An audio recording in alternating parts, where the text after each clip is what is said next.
Good afternoon, on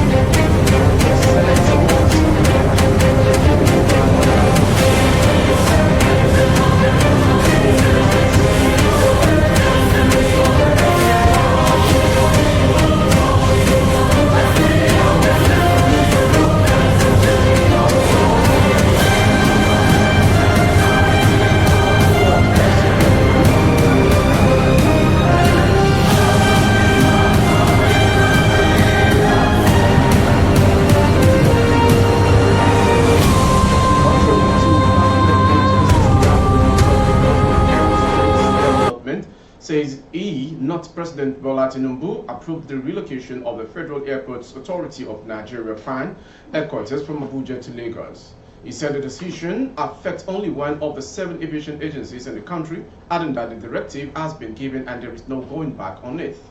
Keyamo said this while on the program. When asked if the president knew about the plan to relocate agencies' headquarters, the minister said, "I take the decision and it's a decision under the purview of the minister."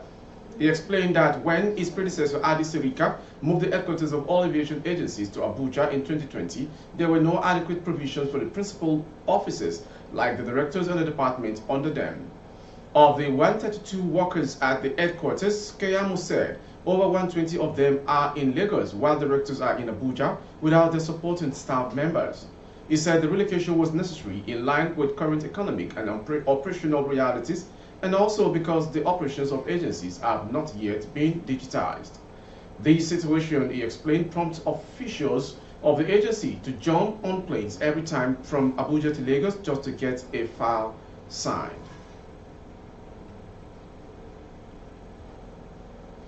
The Senate Committee on Banking, Finance and Other Financial Institutions has summoned the Governor of the Central Bank of Nigeria, Olayemi Cardozo, to appear before the committee next Tuesday.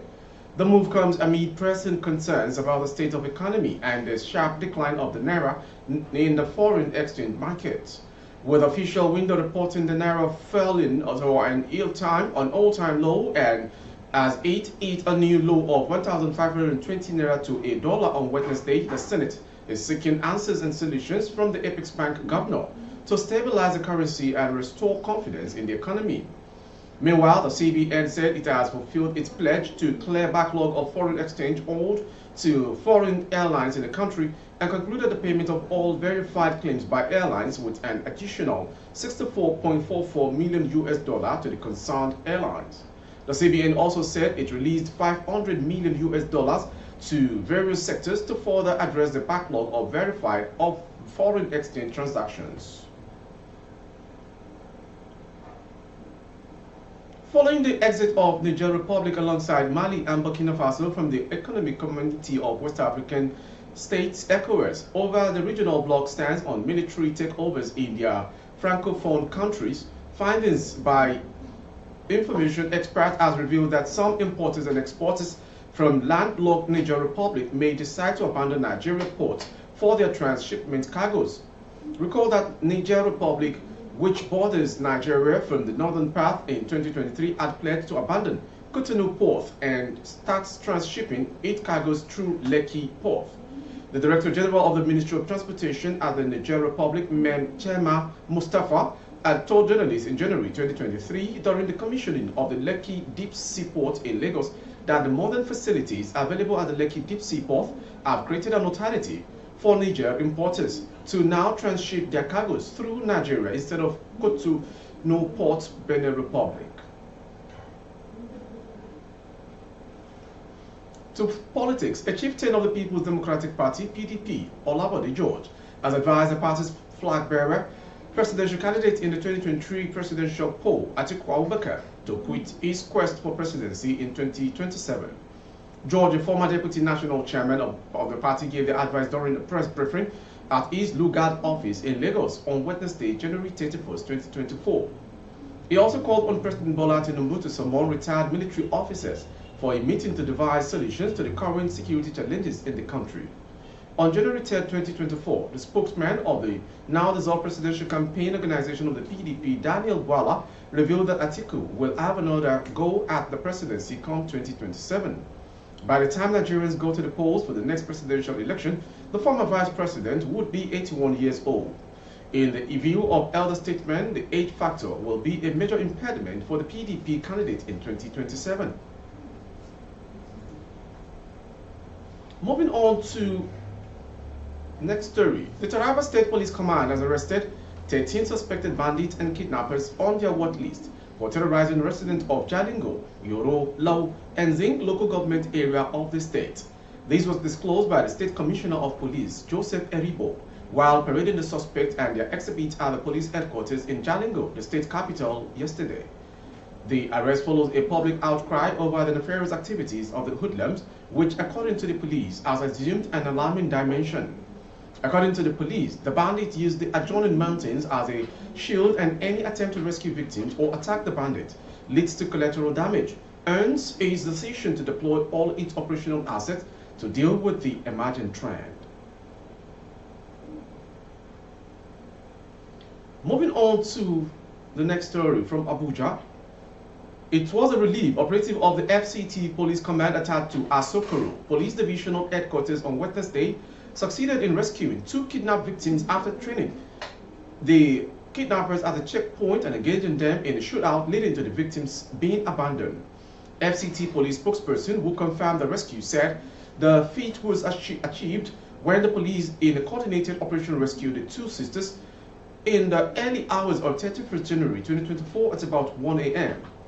Police operative of Asokoro Divisional Headquarters swiftly swung into action and trailed the kidnappers to Inyanya, Kefi Road, where they were blocked by operative of the Nigerian Army on checkpoint operations.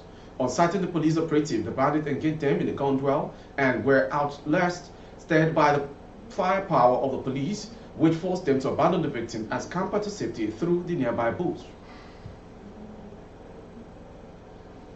Finally, on sports.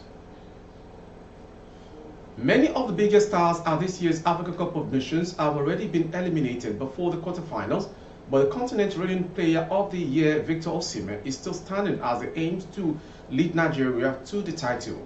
The 25-year-old Napoli striker may have been the obvious bet to finish as the tournament top scorer, having netted 10 times in qualifying, twice as many goals as the next most prolific marksman. Nevertheless, he has found the net just once, going into Friday's last 8 tie against outsiders Angola in Abidjan. However, that does not tell anything like the whole story of the marks for its AFCON so far. Osimhen scored in Nigeria's first match in Ivory Coast, which ended in an all-underwhelming 1-1 draw against Equatorial Guinea. He won the penalty which captain William Troost-Ekong scored in the 1-0 victory over Ivory Coast, and then played all 90 minutes of the final group game against Guinea-Bissau when he could well have been rested. Osimhen then turned in an awe-inspiring performance in the 2-0 last 16 win over the Super Eagles' old rivals Cameroon, harassing and pressing the opposition defense all evening and setting up the opening goal.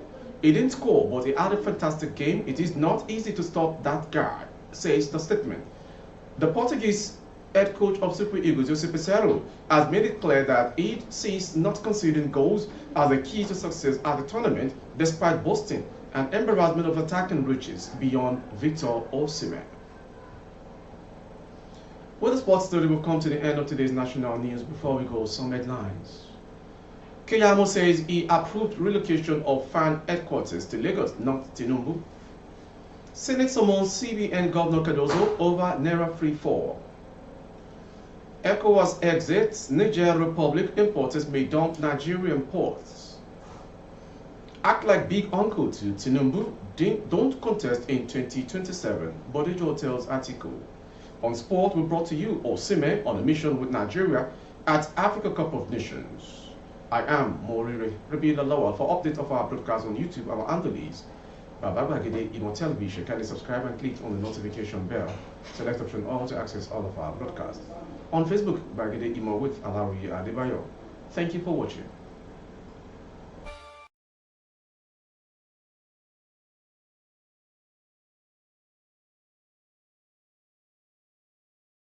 Jungle.